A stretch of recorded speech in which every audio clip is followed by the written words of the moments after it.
Desde siempre, el ser humano ha consumido toda clase de drogas, bien para curarse o por mero placer. Alcohol, cocaína, morfina, pero todas ellas hacen mella en el cerebro. Drogas y cerebro. Drogas de diseño. La química de la conciencia.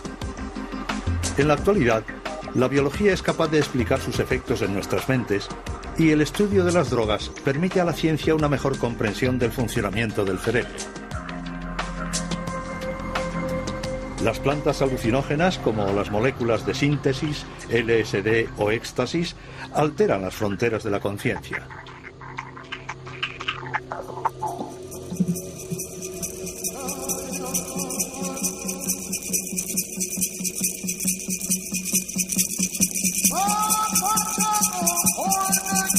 Peyote, setas, ayahuasca. Para comunicarse con el mundo de los espíritus, los hechiceros, curanderos y chamanes siempre han recurrido a plantas alucinógenas.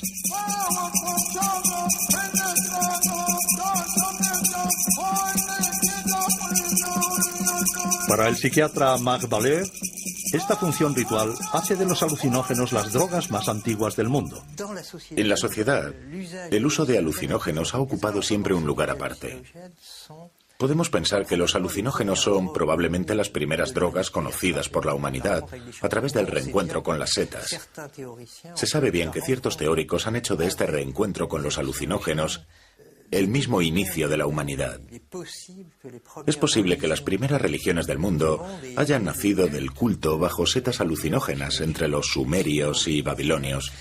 Y también se sabe que en las culturas chamánicas el uso de alucinógenos es el modo privilegiado de contactar los hombres con los dioses, el mundo profano con el mundo sagrado.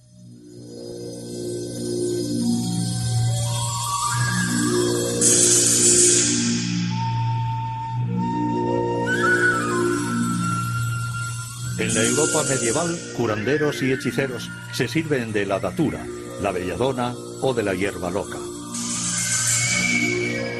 Plantas cuyos efectos alucinógenos son el origen de los aquelarres y de las leyendas de brujas montadas en escobas. Para la Iglesia, manifestaciones diabólicas. Rasgos patentes de la heroína son el placer, la anestesia, el riesgo. En el caso de los excitantes, vemos cómo uno puede volverse dependiente de la exaltación, el placer, el sentimiento de autodominio propios de la cocaína, las anfetaminas y todo este tipo de sustancias. Los alucinógenos son un caso totalmente aparte. Generalmente los que experimentan con alucinógenos suelen repetir. Se trata de personas que disfrutan de este tipo de experiencias, a quienes les gusta el sentimiento de despersonalización, que prefieren esa sensación de viaje. En el siglo pasado, escritores y artistas redescubren los alucinógenos. El escritor francés Antonin Artaud es iniciado en el cactus sagrado o peyote por los indios de México. Y el poeta Henri Marchot, gran experimentador de estas drogas, trató de reflejar en imágenes lo que veía bajo la mescalina, el principio activo del peyote. Lorsqu'on me proposa de faire un film sur les visions mescaliniennes, je déclarais et répétais, et le répète encore, que c'est entreprendre l'impossible. Quoi qu'on fasse, cette drogue est au-delà. Je dirais encore de ces images, et d'avance, qu'elles sont insuffisantes. Elles devraient être plus éblouissantes, plus instables, plus subtiles, plus labiles, plus insaisissables, plus oscillantes, plus tremblantes, plus martyrisantes, plus fourmillantes, infiniment plus chargées, plus intensément belles, plus affreusement colorées, plus agressives, plus idiotes, plus étranges. Quant à la vitesse, elle est telle que toutes les séquences réunies devraient tenir en 50 secondes. Sin las ratas y los ratones, jamás hubiéramos podido estudiar los efectos de las drogas. Comparten un gran número de sus genes con nosotros y las drogas desencadenan las mismas tempestades en sus cerebros. De hecho, la humanidad entera tiene una deuda moral con estos pequeños animales. Podemos drogar a las ratas, manipular sus genes e incluso diseccionarlas. Es la triste pero necesaria labor diaria de los laboratorios que comparan el estado de las ratas drogadas o genéticamente modificadas con las ratas controladas o normales.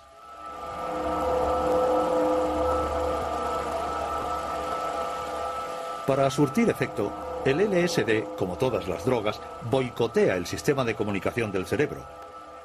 Pues nuestro cerebro se pasa la mayor parte del tiempo hablando consigo mismo.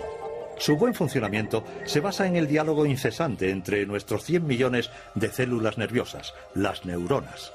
Para hacer circular la información, las neuronas envían mensajeros químicos denominados neurotransmisores. Bien sea el dolor, el placer o el ritmo en el intercambio de información, los neurotransmisores regulan un equilibrio sutil y complejo del que depende el conjunto de las funciones de nuestro organismo. Entre cada neurona existe un pequeño espacio en el que reina una intensa actividad. Es aquí, en la sinapsis, en donde actúan los neurotransmisores. Para hacer circular la información de una neurona a otra, se dirigen a sus receptores correspondientes.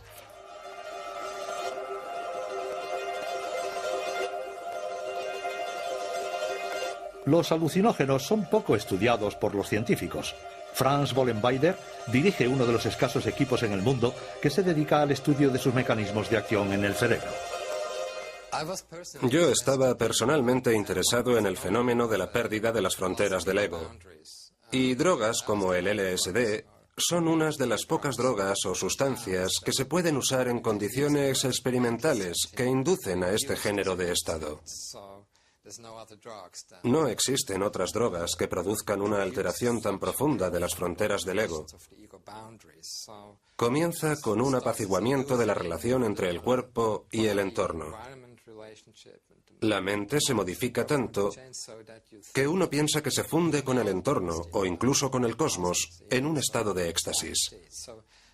Por tanto, es una experiencia profunda y no tenemos ni idea de cómo ocurre eso.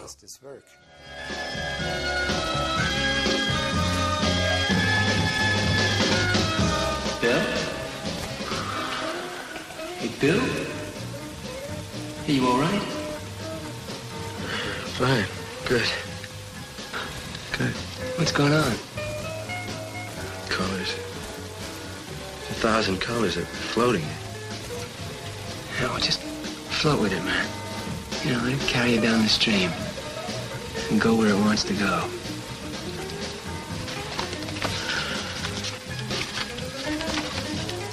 You will find that you will become one with your surroundings.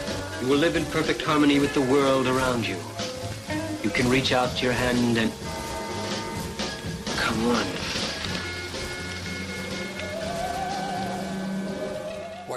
Lo que hemos encontrado, junto a otro grupo de gente, es que esta pérdida de las fronteras del ego puede ser más importante que las alucinaciones que ciertas personas experimentan cuando toman esas drogas. Porque esta pérdida de las fronteras del ego puede llevar a una especie de estado místico, lo que se denomina la unión mística, si es realmente extrema. O puede tomar otros derroteros. Uno puede sentirse hecho añicos, ansioso y dividido. No se puede obviar lo que está realmente ocurriendo.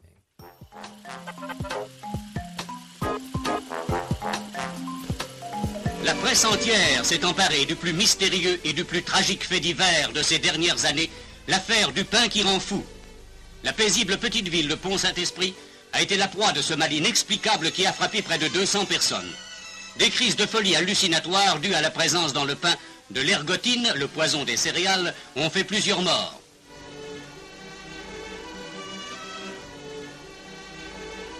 La vente du pain a été aussitôt interdite et à Pont-Saint-Esprit, les biscottes ont complètement disparu. Le passage de ces corbillards devant une boulangerie close, c'est ce que la justice reprochera à un minotier qui avait trop aimé l'argent. Esa aldea francesa se intoxicó debido al cornezuelo del centeno. Estudiando los derivados de este parásito de los cereales, el químico suizo Albert Hofmann, mientras investigaba un remedio contra la migraña, inventó en 1943 una droga que iba a sacudir a toda una generación: la dietilamida del ácido lisérgico, más conocido bajo el nombre de LSD. Para conocer sus efectos, he decidido experimentar con esta sustancia sobre mí mismo, la dietilamida. Como hombre prudente que soy, he comenzado con la cantidad más pequeña posible, capaz de hacer algo de efecto, o sea, con 1/4 de miligramo.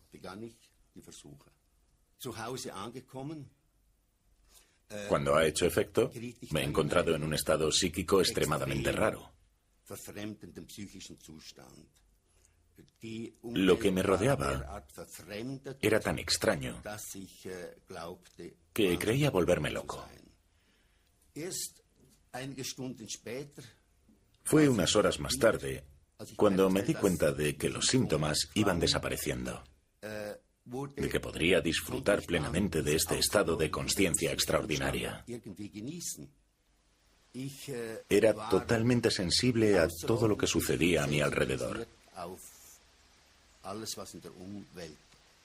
Ya no percibía los sonidos como agresivos.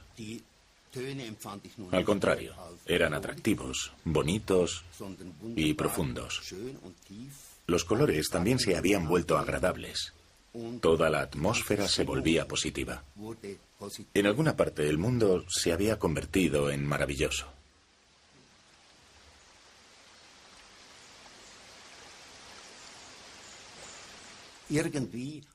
Esto poco antes de haber sido endemoniado, por decirlo de alguna manera, pero ahora me encontraba en un universo mágico. Tras la Segunda Guerra Mundial, la CIA experimenta con el LSD y lo prueba como suero de la verdad. Muchos ejércitos ensayaron incluso su potencial de arma química incapacitadora. 25 minutes later, the first effects of the drug became apparent. The men began to relax and to giggle. But this man was more seriously affected and had to be removed from the exercise. After 35 minutes, one of the radio operators had become incapable of using his set, and the efficiency of the rocket launcher team was also very impaired. 10 minutes later, radio communication had become difficult, if not impossible, but the men are still capable of sustained physical effort. This man nearly succeeded in felling this tree using only a spade. But 1 hour and 10 minutes after taking the drug, with one man climbing a tree to feed the birds, the troop commander gave up, admitting that he could no longer control himself or his men. En 1954, el escritor Aldous Huxley publica Las puertas de la percepción, un libro que cuenta sus visiones bajo la mescalina y hace descubrir la experiencia psicodélica al gran público. Do you think imaginative writers would benefit by that? Well, I think the people who would benefit most of all are professors. And this, I think it would be extremely good for almost anybody with fixed ideas and with a great certainty about what's what, to take this thing and to realize that the world he has constructed is by no means the only world, that there are these extraordinary other types of universe which we may inhabit and which we should be very grateful for inhabiting, I think. Alexander Salgin, en la actualidad un octogenario, ha dedicado toda su vida a la química alucinógena.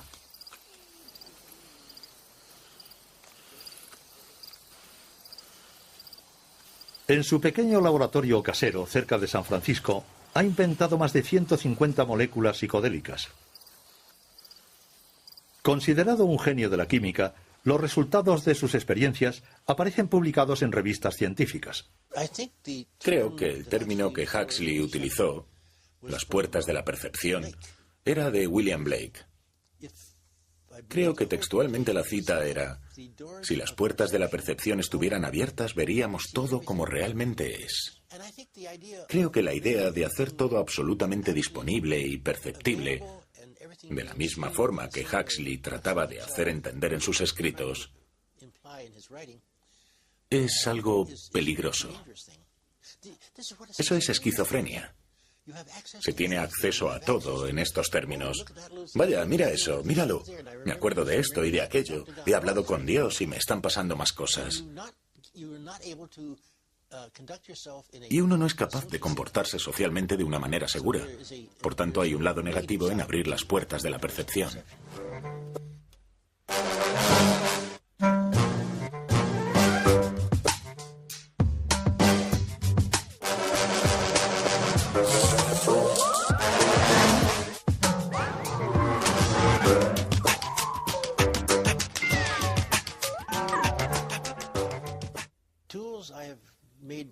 Las herramientas que inicialmente creé se llamaban drogas psicotrópicas, drogas psicoactivas, drogas que actuaban sobre la mente.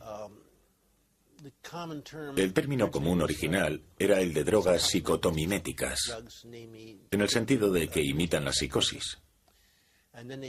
Luego se las denominó drogas alucinógenas, pero no era exacto. Realmente no causan alucinaciones. Se recuerda muy bien lo que está pasando, no es como la amnesia asociada con las alucinaciones. Yo siempre las he llamado drogas psicodélicas.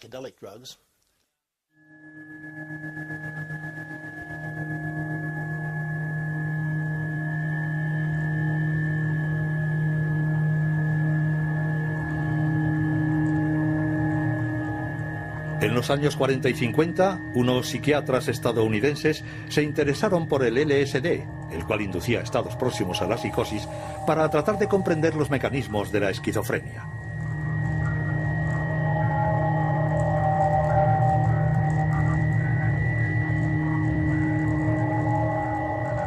Para clasificar este tipo de drogas, un psiquiatra inglés propuso entonces la palabra psicodélico, que en griego significa que manifiesta el espíritu.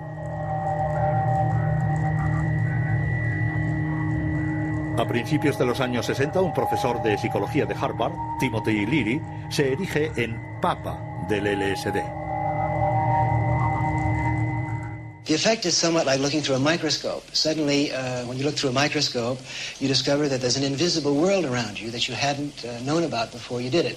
The same thing is true of the psychedelic drug. You're aware of processes that are going on inside your own brain.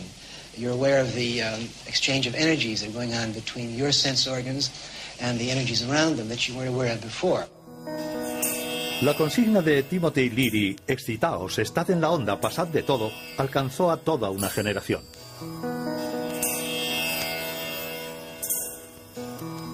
El escritor Ken Kesey, autor de la célebre novela Alguien voló sobre el nido del cuco, contribuye largamente a la difusión del ácido, sobrenombre del LSD. Con su grupo llamado Los Alegres Bromistas, recorre Estados Unidos en un autobús decorado con flores. El dispositivo de sus acid test pone las bases del estilo y de la estética psicodélica.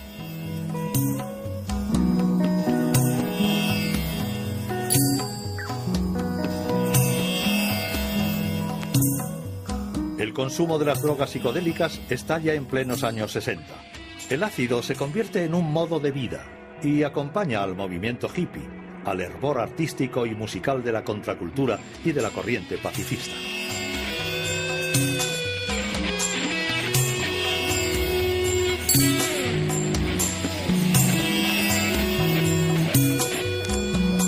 Algunos políticos incluso declaran que el ácido es más nocivo que la guerra de Vietnam.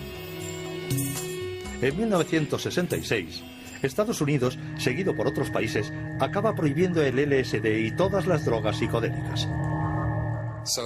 Entonces se hizo muy difícil para los psiquiatras y otro personal médico utilizar este tipo de drogas como herramientas de investigación. Por tanto, la investigación cayó en picado. Y con el desarrollo de nuevas herramientas de investigación en los 80 y los 90, algunos estudios llegaron a plantearse cómo actuaban realmente estas drogas en el cerebro y cómo afectaban a las neuronas. Más allá de la psicología, estábamos muy interesados en comprender cómo interferían en las redes neuronales, en las neuronas y en las áreas receptoras. Así pues, nuevas investigaciones comenzaron durante los años 90. Se han realizado numerosos estudios de cómo las drogas afectan al cerebro, pero con drogas que actúan sobre la mente se puede recurrir a animales de laboratorio a los que se les puede someter a radiactividad, cortar la cabeza y diseccionar el cerebro en láminas para observar dónde se ha alojado la radiactividad. Pero esto no sería muy ético hacerlo con humanos.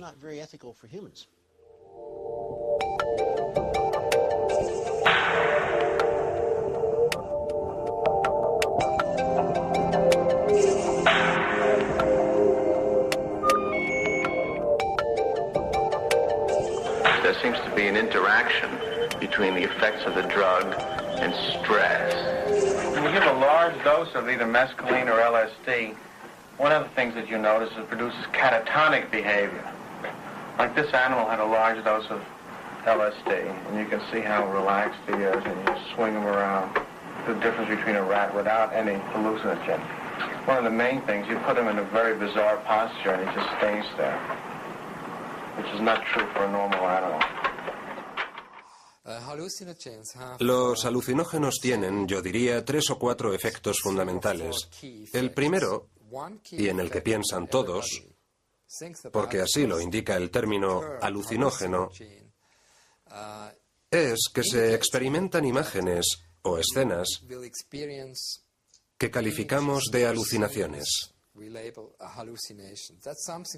Es algo que no tiene ningún estimulante correspondiente en el mundo exterior. Por tanto, es el cerebro el que produce estas imágenes. No tiene nada que le corresponda con el mundo exterior. Por ejemplo, es como si te sentaras aquí y de repente empezaras a ver un animal que no está en la habitación. Eso es una alucinación. Pero si te sientas y ves moverse las paredes, ondular al ritmo de la música, distorsionarse, eso es una ilusión visual.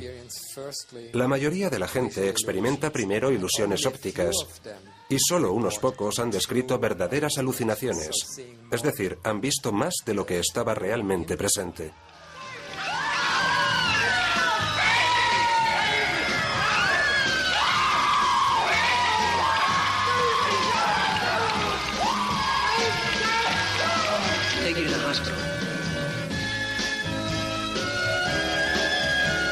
Bill, you're okay. Bill, the doctor will give you some medicine. Now, you're okay now. Bill, can you hear me?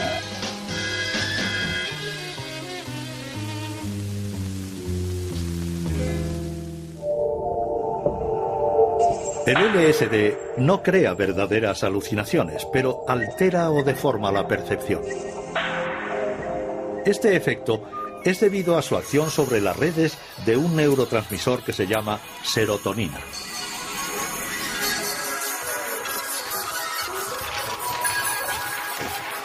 El LSD se fija a los receptores 2A de la serotonina y provoca una hipersensibilidad a los colores, a las formas, a los sonidos y al tacto.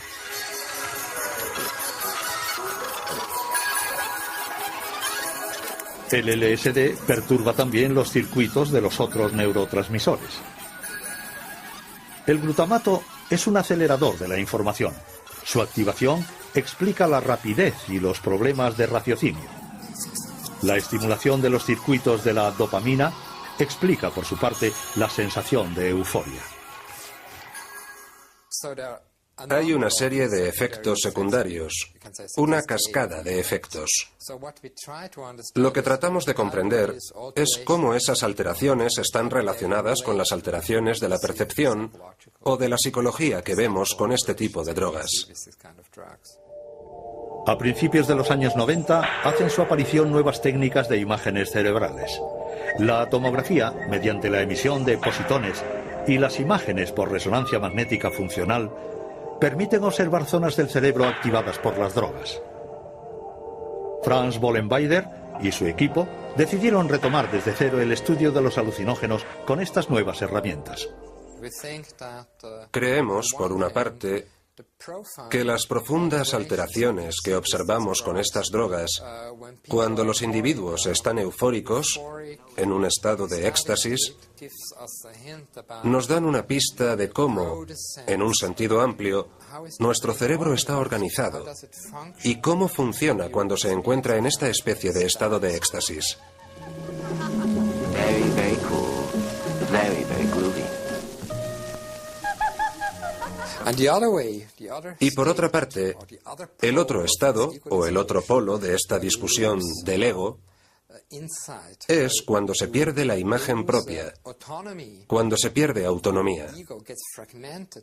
El ego acaba haciéndose añicos, y esto se asemeja mucho a los estados de esquizofrenia. Usually a separate tent setup, which we call the trip tent.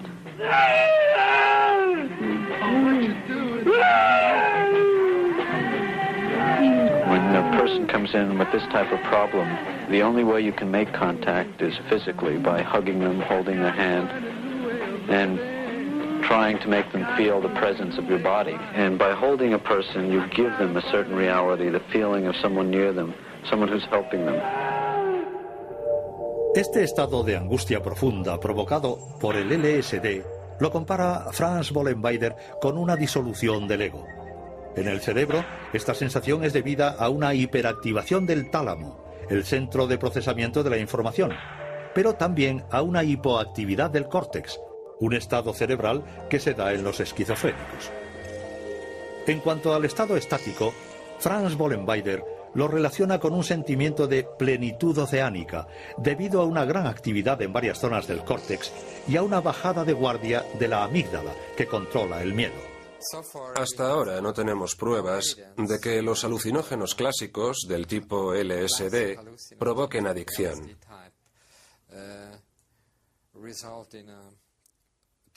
Puede darse una cierta dependencia psicológica, pero básicamente no existen síntomas somáticos cuando se deja la droga, el llamado síndrome de abstinencia. Es algo único de estos alucinógenos.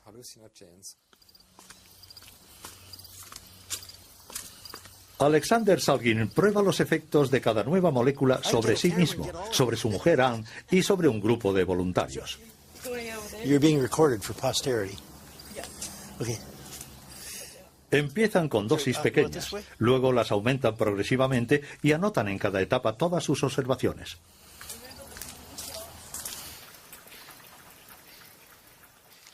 Probablemente una de las más memorables fue la 202-CB, que es una sustancia cuyos efectos empiezan muy suavemente. Durante mi primera experiencia, tuve la oportunidad de visitar un museo de pintura y empecé a darme cuenta por vez primera por qué el pintor pintaba así. Es decir, veía a través de las pinturas a su autor. Y esta forma de comunicación me pareció extraordinariamente interesante y bastante sorprendente. La idea de abrir las puertas de la percepción es esencial porque la mente está constituida de toda suerte de elementos, ideas, memoria, recuerdos y, quién sabe, vidas pasadas y futuras que están detrás de puertas cerradas. Y solo existe una forma de acceder, abriéndolas. Mejor de una en una porque de otra forma nos abrumaría tanta información. Pero opino que este concepto de abrir las puertas de la percepción es algo fundamental, esencial para aprender a conocernos. Todos tenemos una bestia interior y es una de las áreas de trabajo favoritas de mi esposa Anne. Hay un animal dentro de nosotros que no conocemos. No es el subconsciente, sino el inconsciente. No conseguiremos estar en paz con muchos de nuestros aspectos negativos, con nuestros problemas psicológicos, hasta que no conozcamos un poco a ese animal. Puede que nunca estemos de acuerdo con él, pero el tema no es solo si deberíamos conocer a ese animal, sino también observar el mundo a través de sus ojos, aunque sea durante un breve momento. Este género de cosas puede resolver muchos problemas psicológicos. Por tanto, abrir este tipo de puertas es un concepto real.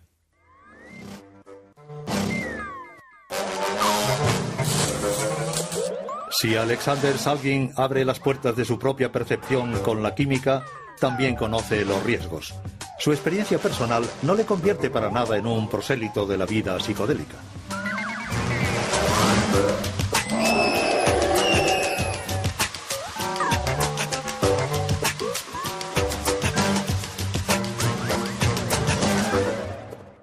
Intento no ser un consumidor crónico de productos psicodélicos porque lo que yo encuentro excitante es el descubrimiento.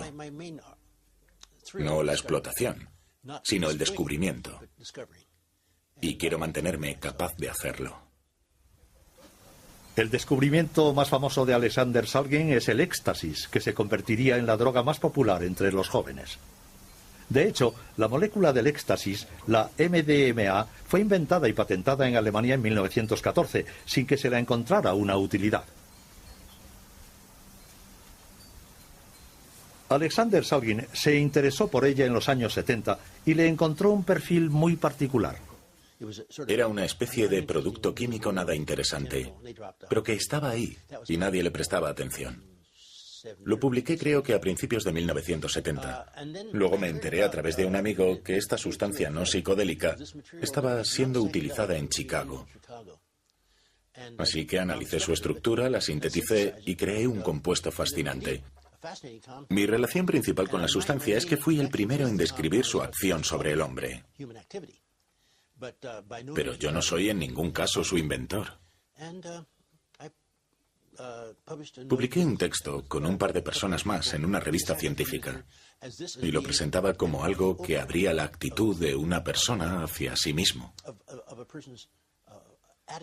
A su vez, sugerí firmemente que sería una buena herramienta terapéutica. Y efectivamente fue utilizada en psicoterapia durante 3 o 4 años en varios lugares del mundo hasta que fue declarada ilegal. Todas estas drogas del tipo MDMA son muy diferentes, por ejemplo, de los alucinógenos. Primero, porque no producen alucinaciones. Es inusual. Quizás solamente con dosis altas. Y segundo, porque facilitan el buen estado de ánimo, estimulan la comunicación. Algunos las denominan drogas prosociales.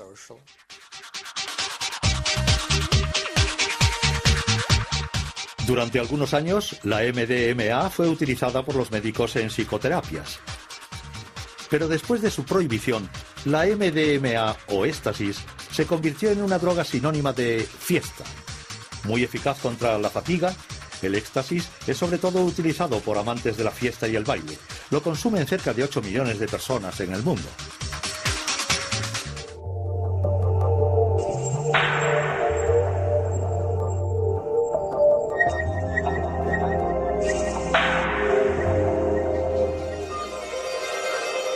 Como el LSD, el éxtasis actúa sobre el circuito de la serotonina, un importante regulador del estado de ánimo, pero también alcanza otro mecanismo.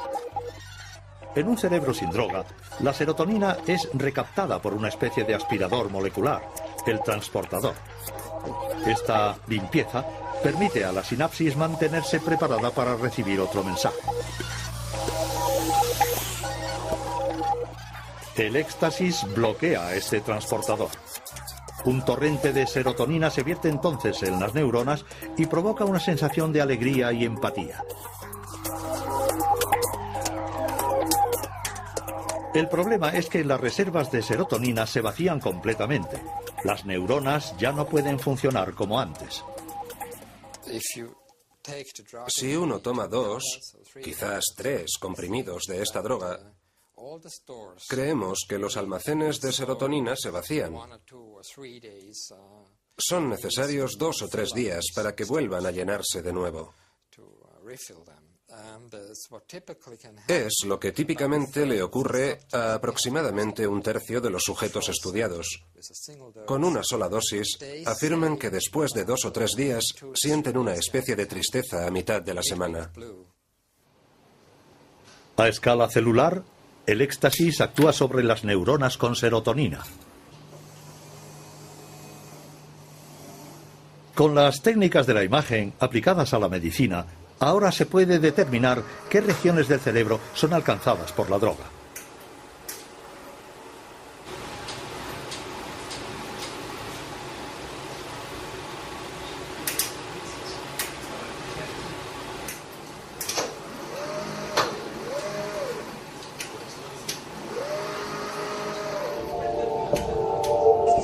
Al llegar al estriato, el éxtasis facilita los movimientos y crea una cierta euforia.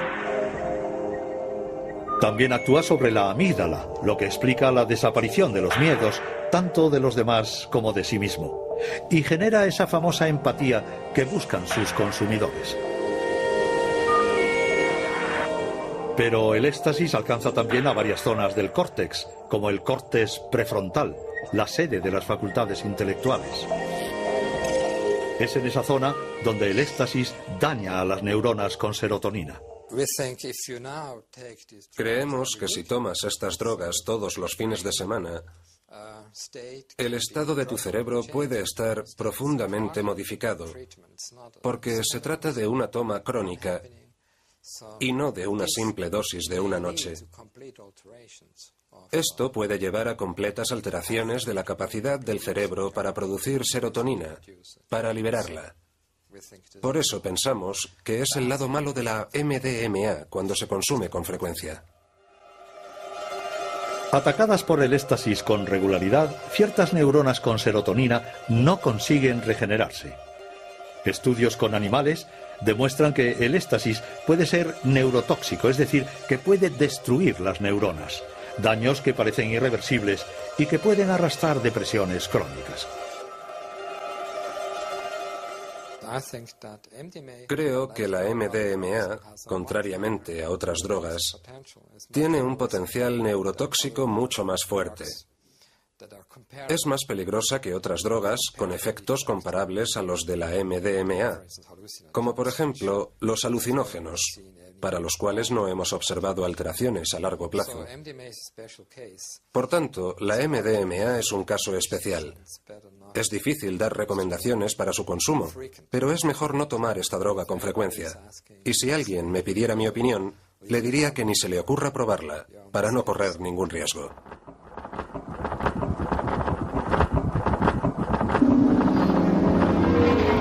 A pesar de estos riesgos, ciertos psicoterapeutas se interesan por el éxtasis en tanto que herramienta. Sobre todo para ayudar a pacientes que sufren el síndrome del estrés postraumático.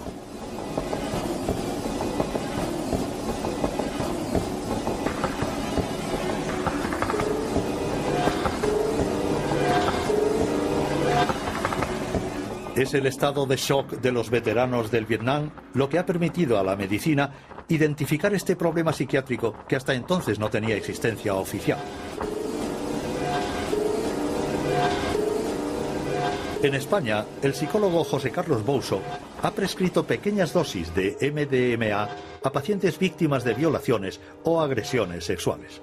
Bueno, el trastorno de estrés postraumático es un cuadro sintomatológico que aparece cuando una persona se ve expuesta a la vivencia de un suceso traumático dramático, ¿no? Como puede ser una agresión sexual, un acto terrorista o pues cualquier otro tipo de acto violento.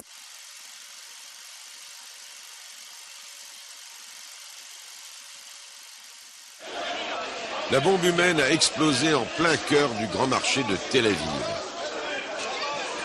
Une trentaine de blessés sont immédiatement évacués vers les hôpitaux, 2 dans un état critique. Il y a au moins 3 morts, parmi lesquels le terroriste.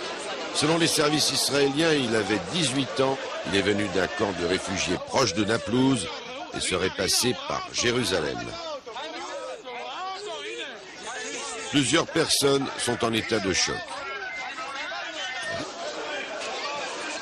La gente pues revive de manera incontrolada el suceso con la misma carga e intensidad emocional con la que se vivió cuando ocurrió. También tienen pensamientos intrusivos, las imágenes se les aparecen en la mente o tienen pensamientos muy distorsionadores o muy estresantes respecto al suceso traumático, y están en una situación también permanente de hiperactivación, como alerta a cualquier estímulo del medio que pueda repetir el suceso traumático. Y esto además se acompaña generalmente pues de una alta comorbilidad, con depresión, con trastornos obsesivos compulsivos. En definitiva, las personas que viven o que sufren trastorno de estrés postraumático tienden a ver al mundo como algo amenazante y a verse a sí mismos como incapaces para poder actuar dentro de ese mundo.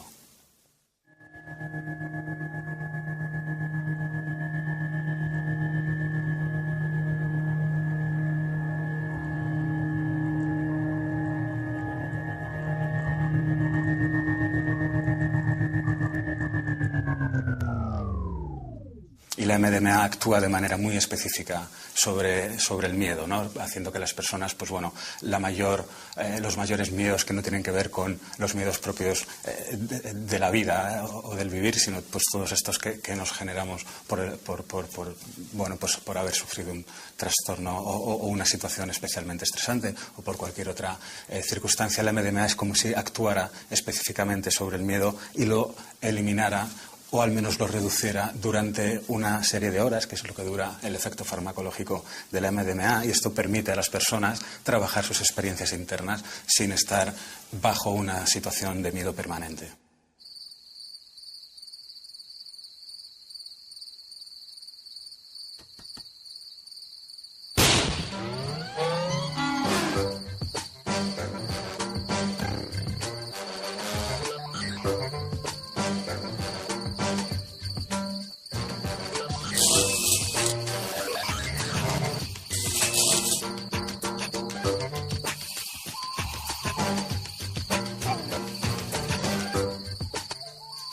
Los pacientes de José Carlos Bouso solo tomaban pequeñas dosis de éxtasis. Pero el riesgo de neurotoxicidad ha conducido a las autoridades universitarias a interrumpir el proyecto. Actualmente, otros estudios experimentales están teniendo lugar en Estados Unidos. En general es que la MDMA puede ser un fármaco muy útil en el tratamiento del trastorno de estrés postraumático, pero lamentablemente no lo puedo asegurar con datos, no lo puedo afirmar con datos, y lo único que esperamos es que algún día estos estudios puedan realizarse, ¿no?, para poder tener las ideas más claras, ¿no? Pero el éxtasis de los locales nocturnos contiene a menudo sustancias peligrosas que no tienen nada que ver con la MDMA utilizada en las psicoterapias experimentales. Los laboratorios clandestinos inventan también drogas de diseño. Son las nuevas drogas a la carta y cuyos consumidores se multiplican. Estas drogas sintéticas, como el GHB o la ketamina, crean estados que van desde la abolición de la voluntad a una sensación de abandono del cuerpo. Es difícil describir los efectos de la ketamina, por ejemplo. Son drogas ambiguas porque los individuos tienen a veces vivencias bastante diferentes, pero es un poco una ausencia brutal de la realidad. Ciertas personas cuentan su experiencia con la ketamina como otras contarían lo que se denomina experiencias cercanas a la muerte, próximas a la misma muerte. Se podría decir que con estas sustancias se puede experimentar el hecho de abandonar las partes más evolucionadas del cerebro para regresar con bastante rapidez al estado vegetal o de cerebro reptiliano o vegetativo. Y es una experiencia que ciertas personas parecen apreciar sobremanera.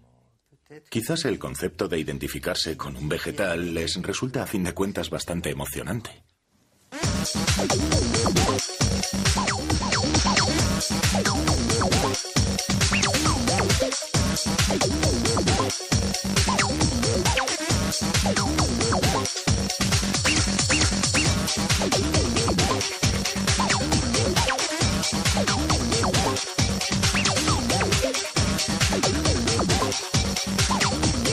Yo creo que actualmente el consumo recreativo va más hacia el policonsumo, ¿no? Pues hay un menú psicotrópico del que el consumidor hace uso a lo largo de la noche en función de los efectos que va queriendo o que va sufriendo o que va teniendo, ¿no?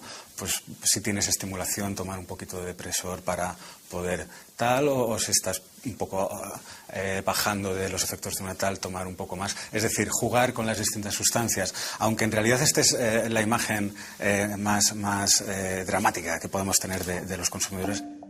Por otra parte, esto también está ocurriendo en la sociedad tal normal de a pie de calle, ¿no? Cada vez tenemos más drogas o más sustancias de las que se llaman drogas de estilo de vida. Por ejemplo, pues Viagra para el tratamiento de la impotencia, o tenemos algunos antidepresivos que están empezando a utilizarse para la gente que tiene miedo a hablar en público. Es decir, que esto yo creo que es un fenómeno muy generalizado en toda la sociedad, tanto con drogas de farmacia como con drogas ilegales.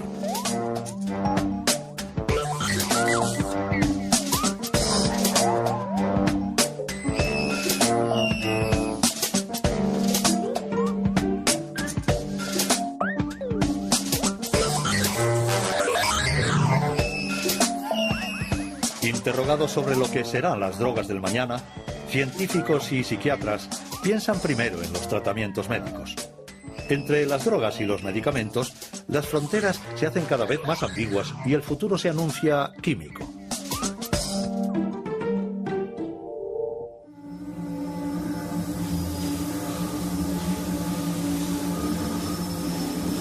La civilización es esclava de las pastillas, una pesadilla que ya describió Aldous Huxley en 1932. En su novela Un mundo feliz, el escritor imagina una sociedad regulada por el soma, una droga omnipotente que apacigua o vuelve eufórico según la dosis administrada. You do, of course, anticipate this world of tranquilizers and pep drugs and truth drugs in your novel Brave New World, to some extent. Yes, I was, of course, there. I projected these things 500 or 600 years into the future, and it is rather alarming to find that only 27 years later, quite a number of these forecasts have already come true, and come true with a vengeance. Es difícil saber lo que serán las drogas del mañana porque estamos en un mundo que es probablemente cada vez más abiertamente químico, algo muy criticado por algunos. Vemos claramente que los medicamentos, la utilización de las moléculas psicoactivas se aplican más a menudo en cuadros terapéuticos en el sentido de tratamiento de las enfermedades mentales. Es el problema del tratamiento de la depresión. No se sabe muy bien dónde está la frontera entre la normalidad y la depresión. Lo mismo ocurre con la angustia. No se sabe de cierto a partir de qué duración de la crisis de ansiedad hay que aplicar el tratamiento. Y lo mismo ocurre con el problema del tratamiento del insomnio, etc. El consumo de antidepresivos, de ansiolíticos y de sedantes en los países desarrollados está conociendo un crecimiento vertiginoso. Este recurso sistemático a la química saca a la luz numerosas preguntas sobre la evolución de nuestras sociedades y las exigencias que pesan sobre cada individuo. La realidad es que parece ser que ahora mismo las drogas del futuro se podría decir que son quizá los antidepresivos, ¿no? Probablemente debido a que los índices de depresión en el mundo occidental están incrementándose exponencialmente, pero si estas medicinas fueran eficaces o fueran tan eficaces como nos quieren hacer creer, pues a lo mejor habría menos índices de depresión también. Lo que quiero decir con esto es que la medicina del futuro debe ser la medicina que marque la sociedad y los problemas psicológicos de la sociedad y no al revés. Es decir, si vivimos en un mundo que va a tender hacia tener cada vez más problemas de ansiedad o más trastornos de ansiedad o más trastornos de depresión, lo suyo es que se fueran diseñando medicinas específicas para atajar este tipo de trastornos y no al revés, no porque tengamos unas medicinas muy costosas, muy caras y con un marketing excelente no tratar de encajar los distintos trastornos dentro de estas medicinas, ¿no? Hay médicos, en el sentido literal del término, que querrían solo sanar a los enfermos claros, que piensan que hay un abuso en el consumo de medicamentos, que todos los problemas psíquicos son tratados con medicamentos, que pronto nos levantaremos con la pastilla para despertarnos, nos acostaremos con la píldora para dormir, disfrutaremos con la pastilla del goce, comeremos con la pastilla que incita el hambre, etc. Personalmente, yo no soy tan pesimista. Opino que en realidad es el uso que le dé la gente lo que determinará el lado nocivo o el lado beneficioso de una misma sustancia. Se está estrechando la frontera entre las sustancias clandestinas y la farmacología legal. El futuro de la sociedad se dibuja bajo un trasfondo de descubrimientos asombrosos. Esclavo de las nuevas drogas y medicamentos, incansablemente empujado a hacerlo mejor, ¿el hombre del futuro será un zombi cebado de cócteles químicos? ¿O más bien sabrá hacer un uso inteligente de las herramientas de la conciencia? La respuesta no se encuentra en los laboratorios, sino en la evolución de cada uno de nosotros. A las ratas y ratones que cada día en los laboratorios contribuyen a una mejor comprensión de la conciencia humana.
Quant à la vitesse, elle est telle que toutes les séquences réunies devraient tenir en 50 secondes. Sin las ratas y los ratones, jamás hubiéramos podido estudiar los efectos de las drogas. Comparten un gran número de sus genes con nosotros y las drogas desencadenan las mismas tempestades en sus cerebros. De hecho, la humanidad entera tiene una deuda moral con estos pequeños animales. Podemos drogar a las ratas, manipular sus genes e incluso diseccionarlas. Es la triste pero necesaria labor diaria de los laboratorios que comparan el estado de las ratas drogadas o genéticamente modificadas con las ratas controladas o normales.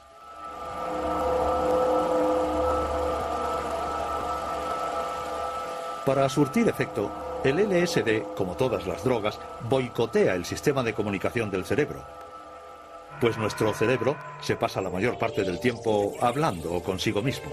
Su buen funcionamiento se basa en el diálogo incesante entre nuestros 100 millones de células nerviosas, las neuronas. Para hacer circular la información, las neuronas envían mensajeros químicos denominados neurotransmisores. Bien sea el dolor, el placer o el ritmo en el intercambio de información, los neurotransmisores regulan un equilibrio sutil y complejo del que depende el conjunto de las funciones de nuestro organismo. Entre cada neurona existe un pequeño espacio en el que reina una intensa actividad. Es aquí, en la sinapsis, en donde actúan los neurotransmisores. Para hacer circular la información de una neurona a otra, se dirigen a sus receptores correspondientes.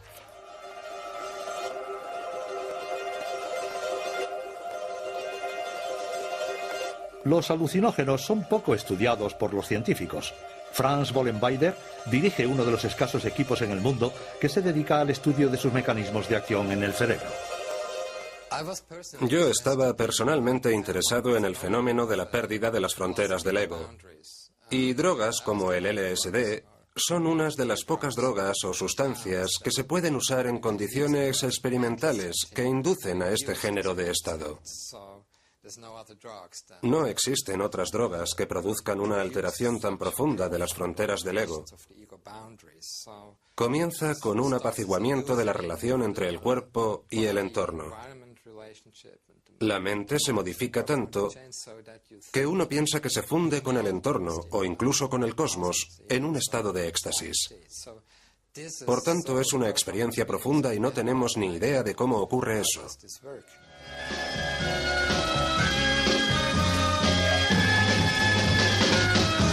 Bill? Hey, Bill? Are you all right? Fine. Good. Good. What's going on? Colors. 1,000 colors are floating. Yeah, well, just float with it, man. You know, let it carry you down the stream and go where it wants to go.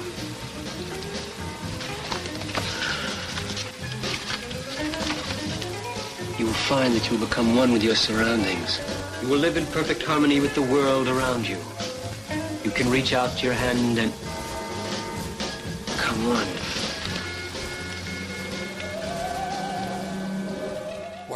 Lo que hemos encontrado, junto a otro grupo de gente, es que esta pérdida de las fronteras del ego puede ser más importante que las alucinaciones que ciertas personas experimentan cuando toman esas drogas.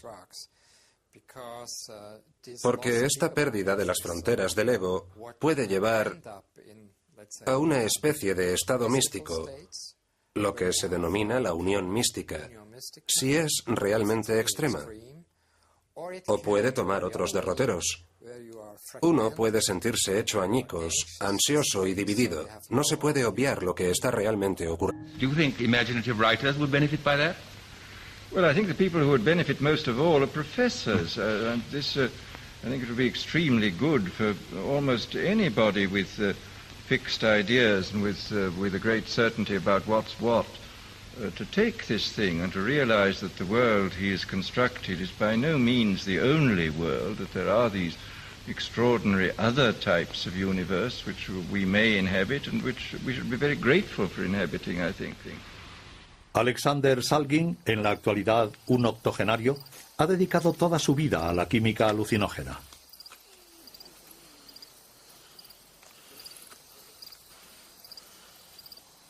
En su pequeño laboratorio casero cerca de San Francisco, ha inventado más de 150 moléculas psicodélicas. Considerado un genio de la química, los resultados de sus experiencias aparecen publicados en revistas científicas.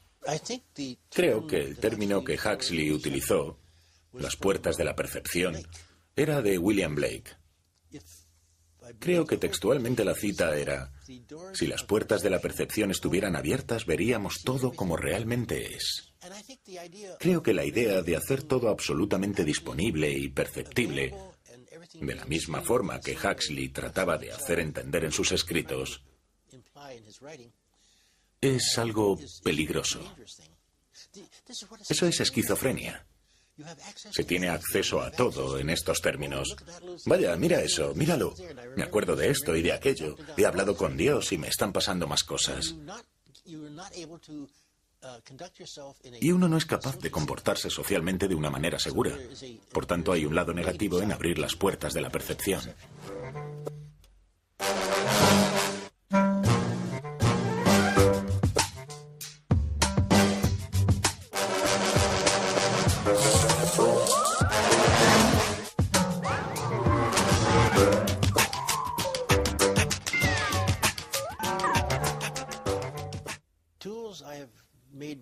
Las herramientas que inicialmente creé se llamaban drogas psicotrópicas, drogas psicoactivas, drogas que actuaban sobre la mente.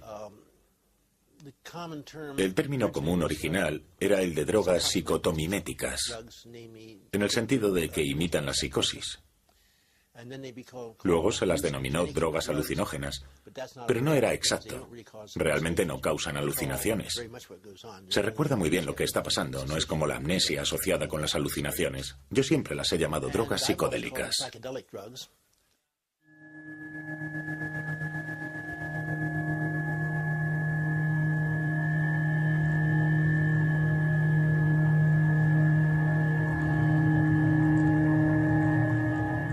En los años 40 y 50, unos psiquiatras estadounidenses se interesaron por el LSD, el cual inducía estados próximos a la psicosis, para tratar de comprender los mecanismos de la esquizofrenia.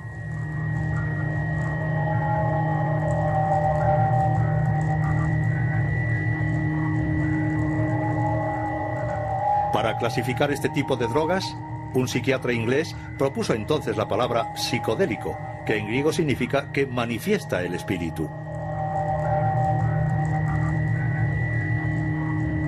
A principios de los años 60, un profesor de psicología de Harvard, Timothy Leary, se erige en papa del LSD. The effect is somewhat like looking through a microscope. Suddenly, when you look through a microscope, you discover that there's an invisible world around you that you hadn't known about before you did it. The same thing is true of the psychedelic drug. You're aware of processes that are going on inside your own brain. You're aware of the exchange of energies that are going on between your sense organs and the energies around them that you weren't aware of before. La consigna de Timothy Leary, excitaos, estad en la onda, pasad de todo, alcanzó a toda una generación.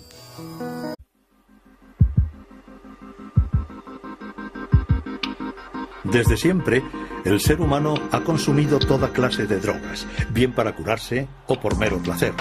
Alcohol, cocaína, morfina, pero todas ellas hacen mella en el cerebro. Drogas y cerebro. Drogas de diseño, la química de la conciencia. En la actualidad, la biología es capaz de explicar sus efectos en nuestras mentes y el estudio de las drogas permite a la ciencia una mejor comprensión del funcionamiento del cerebro. Las plantas alucinógenas, como las moléculas de síntesis, LSD o éxtasis, alteran las fronteras de la conciencia.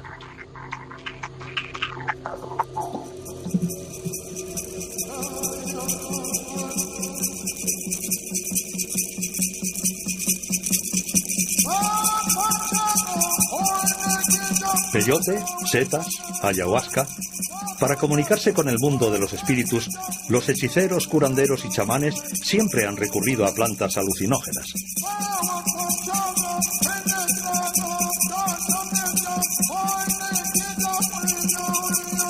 Para el psiquiatra Marc Valeur, esta función ritual hace de los alucinógenos las drogas más antiguas del mundo. En la sociedad, el uso de alucinógenos ha ocupado siempre un lugar aparte. Podemos pensar que los alucinógenos son probablemente las primeras drogas conocidas por la humanidad a través del reencuentro con las setas. Se sabe bien que ciertos teóricos han hecho de este reencuentro con los alucinógenos el mismo inicio de la humanidad. Es posible que las primeras religiones del mundo hayan nacido del culto bajo setas alucinógenas entre los sumerios y babilonios. Y también se sabe que en las culturas chamánicas el uso de alucinógenos es el modo privilegiado de contactar los hombres con los dioses, el mundo profano con el mundo sagrado.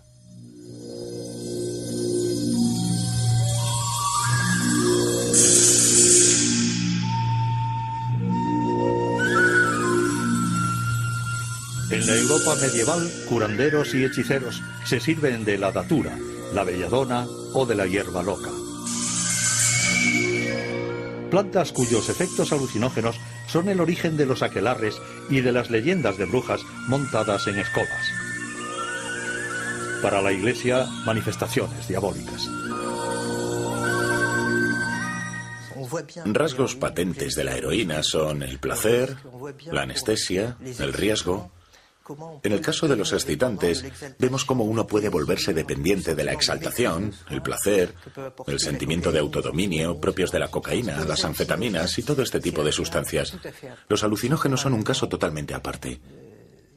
Generalmente los que experimentan con alucinógenos suelen repetir. Se trata de personas que disfrutan de este tipo de experiencias, a quienes les gusta el sentimiento de despersonalización, que prefieren esa sensación de viaje. En el siglo pasado, escritores y artistas redescubren los alucinógenos. El escritor francés Antonin Artaud es iniciado en el cactus sagrado o peyote por los indios de México. Y el poeta Henri Marchot, gran experimentador de estas drogas, trató de reflejar en imágenes lo que veía bajo la mescalina, el principio activo del peyote. Lorsqu'on me proposa de faire un film sur les visions mescaliniennes, je déclarais et répétais, et le répète encore, que c'est entreprendre l'impossible. Quoi qu'on fasse, cette drogue est au-delà. Je dirais encore de ces images, et d'avance, qu'elles sont insuffisantes. Elles devraient être plus éblouissantes, plus instables, plus subtiles, plus labiles, plus insaisissables, plus oscillantes, plus tremblantes, plus martyrisantes, plus fourmillantes, infiniment plus chargées, plus intensément belles, plus affreusement colorées, plus agressives, plus idiotes, plus étranges.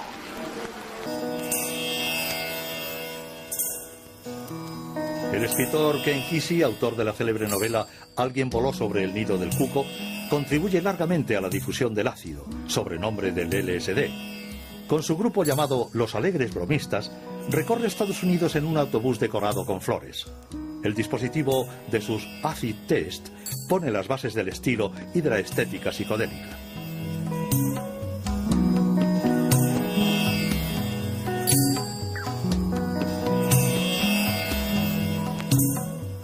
El consumo de las drogas psicodélicas estalla en plenos años 60. El ácido se convierte en un modo de vida y acompaña al movimiento hippie, al hervor artístico y musical de la contracultura y de la corriente pacifista.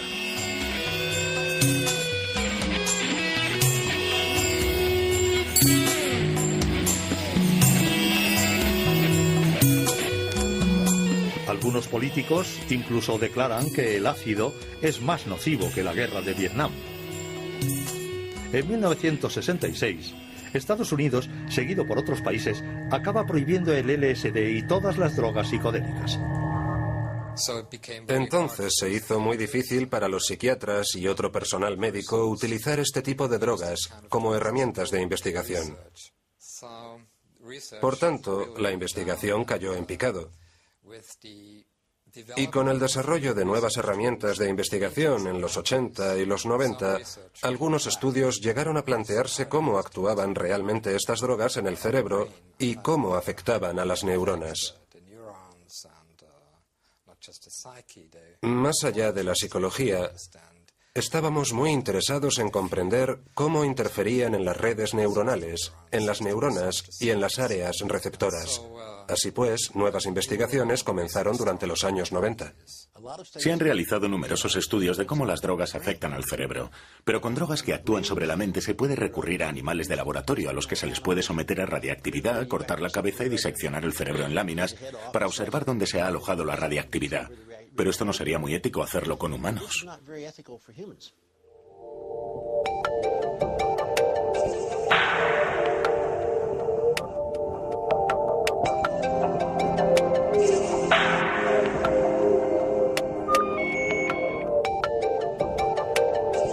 There seems to be an interaction between the effects of the drug and stress. When you give a large dose of either mescaline or LSD, one of the things that you notice is it produces catatonic behavior. Like this animal had a large dose of LSD, and you can see how relaxed he is, and you swing him around. The difference between a rat without any hallucinogen. One of the main things, you put him in a very bizarre posture, and he just stays there, which is not true for a normal animal. Los alucinógenos tienen, yo diría, 3 o 4 efectos fundamentales.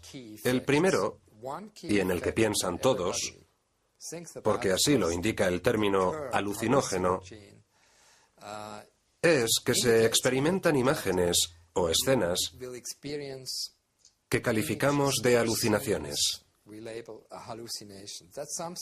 Es algo que no tiene ningún estimulante correspondiente en el mundo exterior. Por tanto, es el cerebro el que produce estas imágenes. No tiene nada que le corresponda con el mundo exterior. Por ejemplo, es como si te sentaras aquí y de repente empezaras a ver un animal que no está en la habitación. Eso es una alucinación. Pero si te sientas y ves moverse las paredes, ondular al ritmo de la música, distorsionarse, eso es una ilusión visual. La mayoría de la gente experimenta primero ilusiones ópticas y solo unos pocos han descrito verdaderas alucinaciones, es decir, han visto más de lo viendo.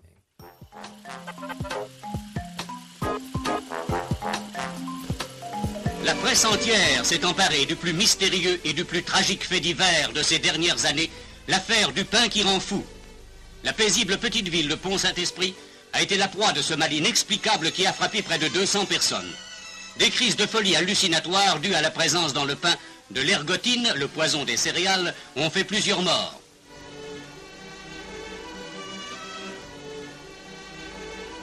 La vente du pain a été aussitôt interdite et à Pont-Saint-Esprit, les biscottes ont complètement disparu. Le passage de ces corbillards devant une boulangerie close, c'est ce que la justice reprochera à un minotier qui avait trop aimé l'argent. Esa aldea francesa se intoxicó debido al cornezuelo del centeno. Estudiando los derivados de este parásito de los cereales, el químico suizo Albert Hofmann, mientras investigaba un remedio contra la migraña, inventó en 1943 una droga que iba a sacudir a toda una generación: la dietilamida del ácido lisérgico, más conocido bajo el nombre de LSD. Para conocer sus efectos, he decidido experimentar con esta sustancia sobre mí mismo, la dietilamida. Como hombre prudente que soy, he comenzado con la cantidad más pequeña posible, capaz de hacer algo de efecto, o sea, con 1/4 de miligramo.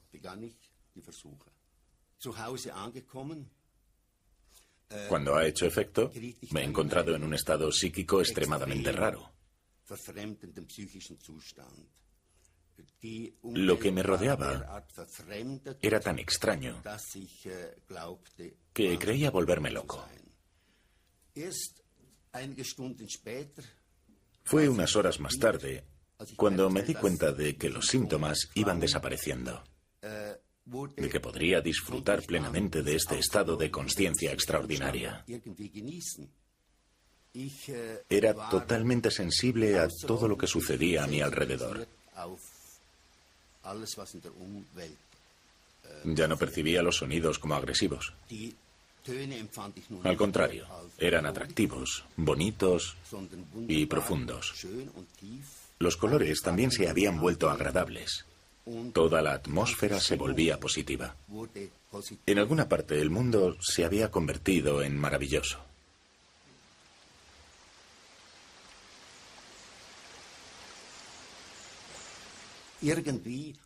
Esto poco antes de haber sido endemoniado, por decirlo de alguna manera, pero ahora me encontraba en un universo mágico. Tras la Segunda Guerra Mundial, la CIA experimenta con el LSD y lo prueba como suero de la verdad. Muchos ejércitos ensayaron incluso su potencial de arma química incapacitadora. 25 minutes later, the first effects of the drug became apparent. The men began to relax and to giggle. But this man was more seriously affected and had to be removed from the exercise. After 35 minutes, one of the radio operators had become incapable of using his set, and the efficiency of the rocket launcher team was also very impaired. 10 minutes later, radio communication had become difficult, if not impossible, but the men are still capable of sustained physical effort. This man nearly succeeded in felling this tree using only a spade. But 1 hour and 10 minutes after taking the drug, with one man climbing a tree to feed the birds, the troop commander gave up, admitting that he could no longer control himself or his men. En 1954, el escritor Aldous Huxley publica Las puertas de la percepción, un libro que cuenta sus visiones bajo la mescalina y hace descubrir la experiencia psicodélica al gran público.